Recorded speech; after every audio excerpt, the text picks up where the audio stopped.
یہ ایک ایسے انسان کی کہانی ہے کہ جس کی زندگی ایک واقعے نے بدل ڈالی، اور وہ واقعہ بھی ایسا ہے جس سے کئی دوسرے لوگ بھی سبق حاصل کر سکتے ہیں۔ ہمارے اس دوست نے یہ کہانی کچھ اس طرح سے سنائی ہے کہ ان کے دوست جاوید کے بڑے بھائی کا انتقال ہو گیا۔ ان دوست کا کہنا ہے کہ میں بھی اس کے جنازے کے ساتھ قبرستان کی طرف چل دیا، میت کو قبر میں لٹا کر اس کی قبر بند کر دی اور دوستوں نے فاتحہ خوانی پڑھنا شروع کر دی۔ دعا کے ساتھ ہی لوگ آہستہ آہستہ واپس جانے لگے۔ اتفاق سے میں دوست کے پاس کھڑا رہا۔ وہ قبر پر پانی چھڑک کر ساتھ ساتھ مٹی ہموار کر رہا تھا۔ مرنے والے کی اولاد نہیں تھی۔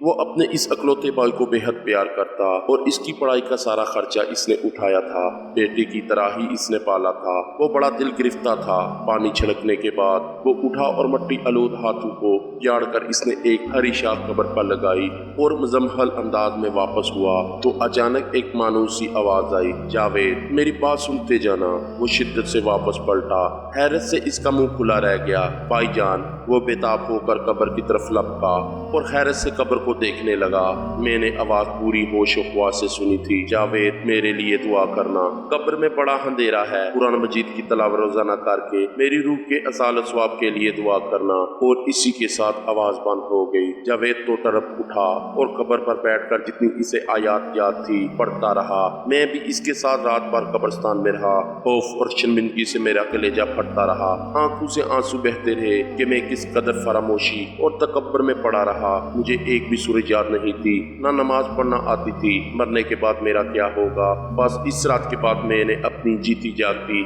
سیاہ تاریخ دنیا کو اجالوں کی طرف موڑنے کا عہد کر لیا۔